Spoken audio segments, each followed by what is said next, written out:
Of course, we can always trim the beginning, but we are rolling. All right. Well, this is the Rob and Jon Show. Welcome to episode 2. It's August 23rd, 2017. Awesome day for me. It's my son's birthday. Asher Bug is 1 year old. Dude, that's great. My life is different forever, and I would not change anything about that. Freaking awesome. I can't believe it. It doesn't feel like a year has gone by. It feels like a lot longer, which is weird. It doesn't feel... He's only a year. I'm like, really? I don't think a lot longer. I think it's like the same... It just feels the same. It's just like, oh, you're growing. And then it's like you look up and you're growing some more. And it's like, oh, you look different. Right. He doesn't look like the little thing I said he was. You look Asian in the morning. He doesn't look like the little... And then you look Caucasian in the afternoon. I guess because your eyes aren't completely wide open yet. Like, oh, you still got squinty eyes. Stay like that forever. He's got more hair than And he's got more hair than Robert. I love it. Even when he was born. God. But let's dive in. We got a bunch of things to talk about. So Disc course around the house. Disc golf course around the house. We both love some disc golf. We love Innova. So Innova, if you're listening, we love you. We would love to plug you. Love to have you support us. Anything we could do. Innova. We love it. More Innova. We need a disc catcher for our backyards so we can get that putt up. Preferably. Right, one each. We'd love it, and we'll play with it forever. So the idea of the disc golf course was Robert was thinking, I'll get a basket for the backyard, but of course, as he is, how can I make a course around the house? Right. So now I have a problem where my yard is too dang small. And I want to put a basket in the yard and have OBB my house and the neighbor's house. So I'm thinking, the T-pad can be on the driveway. And then I'll toss it over the house. I'll do a spike hyzer over the house. So we're talking like a par 2. A par 2. A par 2. You're supposed to ace it. You're supposed to ace. You got a proximity. You got the tree line. You could read it off the tree line. I'll still shoot double bogey or single bogey, but because your backyard's wide open. There's no fences back there. Right? There's a fence. The neighbor to the left, he has a fence. Oh, is there really? I forgot when I was petting it. Total out of bounds. Oh, and then you got to go speak to the British people. You don't like. Yeah, I don't like. I mean, I love them. You love them, but they cut your grass really low and jerks. And like my neighbor to the right just cut his grass, and I was like, super anxiety mode. I'm like, no, he's gonna cut it too short. I'm like, God. How long have you lived there? When did I get married? 2015? I don't know when you got married. I think we got 2014. So we moved in before we got married, so 2014, so 3 years. Have they always been the same neighbors? Yeah. And how did you get to know these guys? When we first moved in, we started just like shaking hands. Hey, how's it going? That's about as far as we went. Oh, was it like moving day? They came out? Like, what kind of good story? I haven't told you the story. Well, here we go. My mother-in-law going into their house. What now? What now? Okay, great story. So, Katie and I, we needed a babysitter for like one of the days, like Monday or whatever. Alice didn't have she didn't have daycare. So Katie's mom was driving over to the house, and it was at night. So she parked into the driveway, and she walked into the house, and she goes, "Man, they've done some decorating in here. It's a little bit different." And she said it was dark in there. Just straight walked in. Straight walked into their house. She's like, "Oh, they've done some decorating." And then she takes off her shoes, and she walks a little bit closer, and she thinks like they're watching TV or something like that in their living room. And then she goes, "Oh, I'm in the front of the house." She didn't. No one saw. No one saw her. So then she just walks out, gets into I imagine she does like a little tippy toe, like he's running, goes into our house, and she goes, "I just walked into your neighbor's house." And then on top of that, she's like, "Oh crap, I forgot my sandals in their house." So the neighbors are gonna come in, and they're gonna be like, why the hell are there random So now did she go in the twice? No, she doesn't. She leaves it there. So when they wake up in the morning, they're like, why are there some random sandals? What time was it? It must have been like 10. And she didn't even like knock on the door like. She didn't know because we leave the front door unlocked for her when she comes over. Now so does the neighbor. Right. There's some random sandals at our neighbor's house. Dude, homeboy's going for his like Glock 9. Like he's got like, Brinks over there trying to lock the house down. Like who left the front door open again? This ain't happening again. Maybe that's why he cut your grass low. He's like, homeboy is in my house moving stuff around. I'm a jack his yard up. Like he doesn't think I know. Like I know.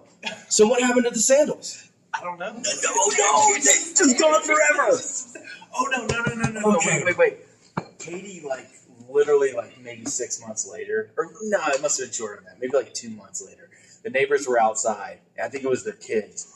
And she goes over and she goes, oh, hey, my mom left her sandals in your house. And the kids said, oh, we were wondering where these were.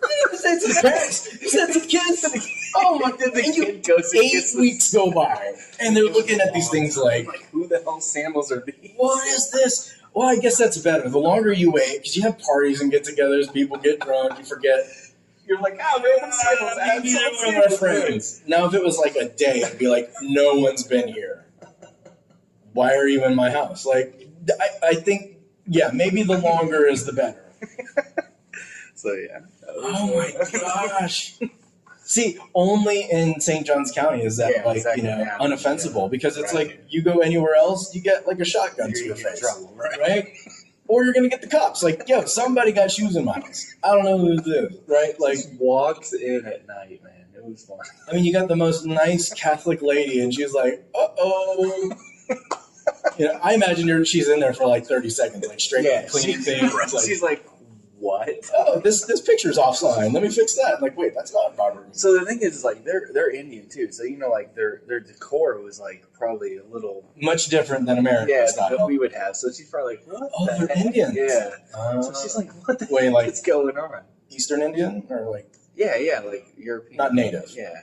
Okay. Native Indian, not Native Americans. No. So you're just surrounded by all kinds of ethnicity. Yeah. So you guys are like the white people on the block. Because you just got some black guys across the street. That's right. The basketball hoop, the big house I was about to buy. Yeah. To live in all by myself. That's right. Right. $2,000 mortgage, single man house, 5 bedroom, 3 bathroom. I got a bowling alley in there. So way off subject. Tangent alley.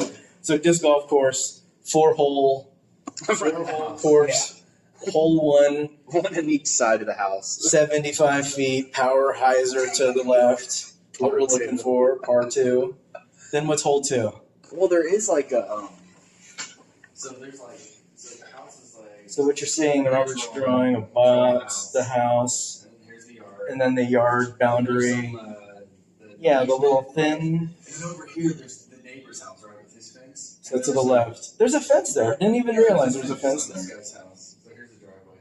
Yeah. So there's a little cleared area over here to the left. Oh, so you're thinking that's an open lot? So right. No, it's not. It's easement. It's all easement. Oh, so we can play an easement. It's cleared right there. Oh. So we can put like a basket here. You start here, that could be a par 3. You could, So put the hole 1. Right, put your hole 1. Hole 1 is on the left back corner of the house. Right. So here's hole 1. Oh, you're putting hole 1 in the easement. I thought you were just gonna go straight over the house. Par 3. This is par 3. Right? So you do a hyzer over the house. Well, no, this actually would have to be a par 4. no, par 3, directly over the house. Par 3, you should be able to get and like you should be able to throw to the basket. Well, I guess you could. You could like do a crazy shot like that. Par 3 straight over the house, this corner, right in front of the fence. Then you go like eyes are hard. Through the line, or you could throw a forehand. There's just so much OB. Right. This is going to be one of the hardest courses on the tour, on the amateur, less than amateur tour. Okay, so now hole 2 would then be what? Or just the single hole, and then you go back to the driveway, and then you chew it, and that's it. Hole 2 would be in the front yard. So then you throw it back over. You throw it back over, right. To where hole 1 was, right. or where T1 was. You got a spike over the other guy's house. Well, Innova, if you're listening, again, if we get this in the neighborhood, there are children. They'll see us playing disc golf. That's right. And we can grow it. We can grow it at the grassroots. So that's what I'm talking about. I have a bunch of property behind my house. I can get the little weed whacker, bushwhack down. We can make one like Van Zandt. It's all in the trees. It'd be awesome. But that's enough disc golf for today. If guys don't listen to disc golf, sorry, we kind of dove into that one really fast. And you got a really good mother-in-law story, so that was cool. Yeah. So today is not my birthday. It totally is your birthday. So I loved telling you happy birthday. I got people in the office wishing me happy birthday, kind of, sort of. And it's not good because they start taking that stuff serious.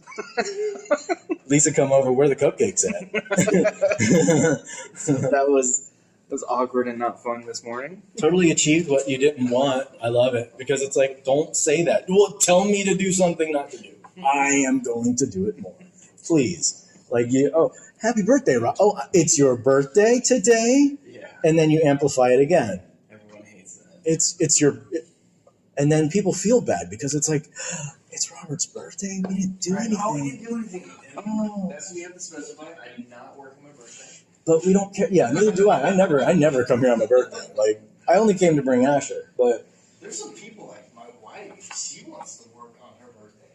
I'm like, what? Well, some people don't find that something worth spending work time on. Good Lord. You don't get much of that. Take the time you got. I love that we get our sick time. I hate that I'm sick so much, but it's not like other crappy jobs where it's vacation and sick, they're kind of in the same bucket. So use them all, right? Yeah, that sucks, dude. Then you come to work sick. Yeah, and then you destroy everybody. My throat's got a thing right now. And I'm like, yep, gonna have to take something tonight. That sucks. Yeah, that's what I had. But it's probably you've been staying up till about 12 o'clock every night. Last night was 1:30. But I was doing the little car mods, so that would be another episode. But anyway, it is Robert's birthday on October the 4th, so keep up for that. That episode, we'll have to do that somewhere else. Yeah. I'll have to chase him down. He may be somewhere else. We'll figure it out. We'll be on the course. Ooh, on the course would be fun. Yeah. So today's color is green, and the meaning of this is that your homeboy, Jonathan, has crazy OCD, crazy ADHD. So when I write notes, which is something also that is crazy OCD, because I do it of everything. If you wanted a script about life and about what happens in a boring global investment banking building operation and finance change, read my notes. It's almost verbatim of everything that happens from wire to wire every day. And scary. Yeah. So while some people envy that, that's kind of like a curse, so to speak, because I write everything. Thus, I have a large pen collection. And yeah, it's an understatement. It's not just large. It's massive. There's too many pens. It's unhealthy for the number of pens. Awesome. Oh yeah, it's awesome. It's awesome, but it's wow. Yeah, I mean, there's hundreds of dollars worth of pens. Seriously, right, yeah. Different kinds, different styles. I could go on hours. That's a whole nother, podcast in itself. Oh my gosh, look at this pen. Look at the pressure. Look at the ink. Look at the flow. And don't waste the man's ink. And don't waste the man's ink. So bitch homeboy shows up at a meeting. Listen, we're grown-ups, right? We're almost 4 years old. Dude shows up at a meeting. Has a pad of paper. No pen. No writing utensil. Who are you? Are you 5? This is your first class ever in life. Oh, we're supposed to bring something else? Oh, I thought, I just pretend to do everything else. So I forgot the other part of pretending. You only went halfway. And then he looks at me do you have a pen? And then I scoff, of course, and say, do I have a pen? Right. I bring every color of pen. Not every pen, but I bring a style of pen and every color I have. Who knows what my mood feels like, right? I let him borrow black. Now I have 2 blacks with me at the time, so I'm you can borrow a black pen. Going through this meeting, it's great, blah, blah, blah. Our senior management speaking to us, great information we're getting shared. I glance over my right shoulder. and Robert is just scribbling like a maniac. And I'm like, I'm totally internally triggered about this. Like, don't abuse other people's property, first of all. Okay, that's a drastic overstatement, but I was abusing your pen. But that's kind of how it felt. Like, dude, what are you doing? It's like, let me borrow your Mustang, and I'm gonna do a couple burnouts. I'm gonna do some donuts. Yeah, right. My $4 pen compared to the $400 tire Pirellis you got on there. It's like totally the same. Like, that's my heart, bro. What are you doing?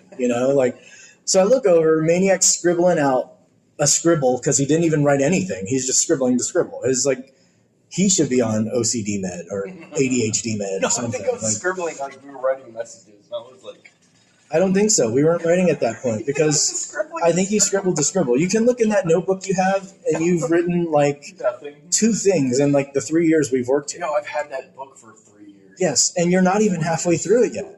I burn through books, bro. My books fall apart on me. They disintegrate. It's like the book from like Doctor Strange, like they're ancient relics. Yeah, and there's stuff in there. My books last forever. And Robert doesn't write anything. They're all in his head. And you wonder why, the Templeton line will end soon because nothing is written about their history. There's no history. There's no history. It's all folk tales,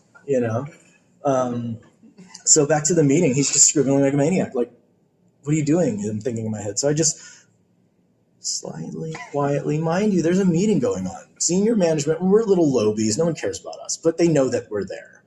And they're all observing. Everything's a show. And I just slowly, over my shoulder, stop wasting my ink. Now, that is an understatement for how it sounded. It sounded like you were going to kill me, literally, in the meeting, and I actually got nervous. I was like, oh shit. So the bad part is after I did it again. It almost says it again. Don't waste my ink. Or stop wasting my ink, whatever it was. Yeah. So I knew that I was not going to take any more meetings in this meeting. I was not going to take any more notes in this meeting. So I slide the pen back over to you so I don't have to hear the death threats of Jonathan. Mind you, I'm taking copious notes at this point. I'm like, it'd be nice to have another black pen if this one craps out. But Robert's borrowing it and just wasting the ink. Like, that's a half a page of ink you just burned up, And I don't know. Sorry, I got a Rolo in my mouth, just powering through it. So green is today's color. I'm just going to pick green. I'm going to write all day in green. I got various types of pens to write. I've got 3 different greens, but everything today is going to be green. Today's color is green. Today's color is green. It's like all right. So also to continue on the mental disorder section of our show, cupboard challenge is what I'm going to call it. Right? I'm gonna cupboard trigger challenge is what I'm going to call it. I have two stepchildren that live with me, and they're teenagers. Well, one's a teenager, one is a 20-year-old boy, and a 16-year-old girl. So when they put dishes away, they just kind of throw things wherever there's an open space. Now, to me, there's a shelf for coffee cups or coffee mugs or anything of the nature. Plastic cups go here, glasses go here. You know what I mean. So it's just random stuff everywhere right now. Yeah, and it's just holy trigger Batman. Like, so the plates are like in 3 different rows? Plates? Okay, that's what's funny. The plates, because are fun. Well, because the dishes, they match. Okay, so they put those in the right spot. Yeah, those are... So the plates, bowls, they're good. Coffee cups, all over the place. Cups. The whole cupboard is just destroyed. So what you got? So here's the trick. Just get rid of them all. Should I have a label maker. Get rid of all the cups. Keep coffee cups, but get rid of all the damn cups. Then just go out and buy like those little nice beer glasses or whatever, the regular glasses. You can get like a 20-pack for like $10. Or do we go like everybody gets one of each? Nah, bro. Just get like 40 like of the same cup. That way, if they're everywhere, they all match. They all match. Well, we did. we're gonna have to invest in some stainless because we love some stainless. So we're gonna have like stainless everything. Yeah, there you go. Yeah, do stainless. All stainless. Everybody looks stainless because it stays cold, it stays hot. Boom, one size fits all. Brilliant. And then I won't have to make the ghetto-fied riced out, cup holder for my car. That's brilliant. Just get all the same cups. All the same cups. So the plan is I'm gonna get home. I'm gonna take a picture of this thing. I'm gonna have Robert tell me whether this triggers the crap out of him or not. I almost guarantee. Mine's already triggers me, and I just have glass on the middle. You know, and it's like I need to send him a picture, and tomorrow we'll see how it works out, and he'll take a picture of his, and then he'll send it to me, and we'll see how we do. Okay, so since we don't have much time left, we're running low. What the hell is opposites attract? Okay, so opposites attract. Using psychology, I have a psychology degree, so we're kind of like a weird combo. Robert and his wife are both introverts, but they have like more friends than my wife and I, which we're both introverts. It's really weird. And it's like, I don't think opposites attract because then it's like, you never get along on anything. You can never agree. I mean, me especially. Now, Robert and his wife are the same. So you're not even opposite. You're like same attract, like you're like the magnet. That's the exception. Like, yeah, this is a tough subject, right? Because it's like, it's just an old saying. So it's I don't know if it actually holds. Holds any water? I think it holds water because it's like you don't know that kind of person, so it's new. If it's the same kind of person, then maybe sexually attractive, right? But maybe because they're different. So you're like, oh, this person's interesting. So maybe you'll see them like doing something that you normally wouldn't do, and so you're interested in their character. But then I guess once you get to know them, you're like, that's so stupid. Because, you start, they're my partner, so I want them to act. I want them to be an extension of me. So when they start doing things outside of your extension, you're getting like, frustrated, right? So, yeah, you want to do things together and things that you enjoy. Right. If you marry someone that's not a gamer like I did, then it's really, really challenging. Or somebody that wants to be outside, or somebody that wants to work on cars and or appreciates these things. Right. Yeah. If you marry somebody that's like you, which they're like, you don't want to marry someone like you because then you're marrying yourself.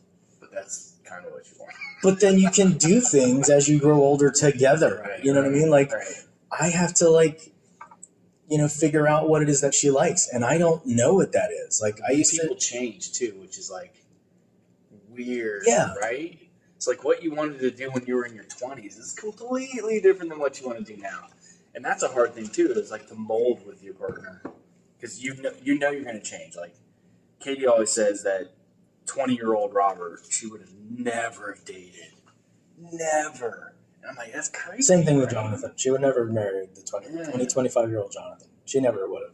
Yeah, it's because I was just muscle-bound meathead. Right, yeah. Just going through college. college. I don't get with that. Yeah. It's weird. I'm not ready to settle down. Right.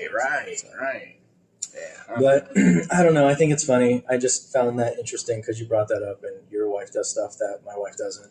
But it's all a different experience. There are so many things about my wife that I would not know being married to somebody else, which I'm only getting married once, and that's right. Same here. Woo. Do you have a charger? That's a question to me. So, dude walks in, he's like, "Do you have a charger?" Like, yes, I have a charger. So I think I don't actually ask you to see if you actually have it because I think I know you already have it. So I'm probably asking you, can I borrow it? So you're just asking permission. Right. I'm like, yo, Doge, I know you got 20 chargers in the bag. Walking Radio Shack over here, right? I've got everything. Homeboy's got USB 3.0 on his on his phone. You have one for and I don't have it for anything. I don't use a USB 3.0 for anything, but I have one. You have one, just in case. He's got one. So, listeners, if you're listening, you have extra chargers, you have any accessories, hook me up. I collect them. It's whatever. But always have chargers. You never know for what. I have iOS device charging. I don't even have my iPhone anymore, but I still have it, right? So if you see me in the street, you need a charge. I even got a battery. I could hook you up. So whatever you need, I can hook you up. Yeah. His backpack is this massive thing. It's 50 you put your disc in it too? No, this is not my disc bag. It might as well be because it carries as many things quantity-wise, but weight-wise, it's way lighter. Because if I started throwing discs out of this bag, then I'd probably lose about 100 feet. But because Bose headphones don't fly that far, right? I understand. So then JEA versus FPL. Yeah. JEA, guys, we love your service, but you are just too expensive. Are they? Oh, yeah, I think so. It's like 9 cents per kilowatt. Is that cheaper than FPL? I don't really know. I don't know either. The rumor is that Clay Electric, which is just south of Jackson, Duval, they're cheaper by 30%, which 30%. yeah. And this all leads into another side convo for another podcast we'll talk about. Maybe we got some inventors, maybe we got some other electrical engineers, we got some other things. Maybe we can get some emails. You guys can hook us up and we can make this thing work. We could build something else. Look, guys, not trying to get rich here, trying to just make a living. If we can do this and help the world and do better things, let's do that. But the thing back to JEA versus FPL. I'm born and raised Jacksonville, Florida. All I know is JEA. Yeah, and I didn't know JEA even existed. I've lived in Florida, everywhere in Florida, so I'm thinking FPL is the only electric service or power service that you can have. So when I came to Jacksonville, and I'm like, what the hell is a JEA? I'm like, why do I need to sign up? Why do I need to have an account? Because I just thought FPL was power. I thought you went everywhere and it was just FPL. I didn't know. I'd never. I need powers. Right, I need power so I get FPL. I just need power for my internet. That's all I need. We're talking about this JEA thing, and I'm like, what? I'm like, why do I have to get an account? I want power, so I get power, right? And they send me a bill. I didn't know how it worked. It's like I'm a teenager. I'm a young 20-year-old. What do I do? I need power. Give me powers. Who do I call for the power? Give me power. So now Robert's dealing with JEA. I'm dealing with maybe moving to Clay, like Middleburg, and getting some Clay Electric. Maybe Green Cove. Because it doesn't matter. Because you're getting power, right? Yes. And so it doesn't. All you want is how can I get the cheapest power? Because you're not getting faster power, right? Right? Well, maybe you never know. Maybe that's the new technology. It's the thing that no one ever thinks of. How can I get faster power? I don't know. That's another podcast. Right. Maybe we'll invent something else. Again, electrical engineers. I'm sure they know all about fast power. We don't even know what that means. So what we like to do what we would like starting to do at every end of our shows are conspiracy theories. Yes. I'm not really a conspiracy theory buff, as I've heard the phrase. I'm very interested. I believe in some of them. I totally disagree in a lot of them. I don't even know what they all are. But today's topic is Robert. Share. So we're gonna look up Joe Rogan and Eddie Bravo talk, and so I'm gonna introduce Jonathan to Eddie Bravo. Can't wait. And we're gonna listen to him talk about conspiracies about flat Earth and probably some. I think they'll bring up the moon landing stuff. Flat Earth. He just got introduced. Just so great. Yesterday, flat Earth. Maybe we'll have to save the moon landing for tomorrow. Yeah. But flat Earth. Let's do flat Earth today. Flat Earth yesterday was amazing, right? So I was just kind of, how do people even think that's a real thing? And how does the logistics and physics of that work? So I'm drawing on the whiteboard like a little sailboat on a line. And then when it gets to the end of the line, it's on its side. And then when it's going around, then it's now upside down. So, right, we were looking at the flat Earth and we were like, okay, how does it get to the other side? So what we found out yesterday was in the flat Earth conspiracy, there's a big wall of ice. A big wall of ice, like 500 feet. That you can't get to the other side of the Earth from. So that's... And the YouTube video we were watching is like Truman Show. It's totally like Truman Show. It's like, dude, this is the word. The government's covering it up. It's cool. It's clever. I like it. They're talking about why do you only see the one side of the moon? Because it's on its own axis and it circles continuously. The sun and the moon are circling around the flat Earth. Right? It's really, really, really fascinating. Like people are into it. It's crazy. Like, I mean, I'm not being mean. I'm trying not to be mean or disrespectful, but it's kind of crazy. I mean, okay, it's a lot crazy. I kind of think it's been proven. And Robert's giving me these ideas and trolling me like, what if you look straight out? What if you put a compass on the ground? What if you put a level on the ground? Like, it's going to be level. Like, right. I mean, you need a really big level for it to say, "Oh, you're not level anymore." Right. Well, I mean, it's gravity, right? unfortunately. So, but we are like right at the wire. If you guys have more on flat Earth conspiracy, we would love to hear about it. Oh yeah. I don't think we have an email set up yet, but we'll get that. Once we get it, we'll jump in. We'll update where the email will be. Robert and I will jump in and get back to you guys. But I think we're right at it, and I hope you enjoyed the show. If you like it, let us know. If you don't, let us know. Let us know what we can do to make it better. Yeah. Talk to you guys later. Cool. Peace. Peace.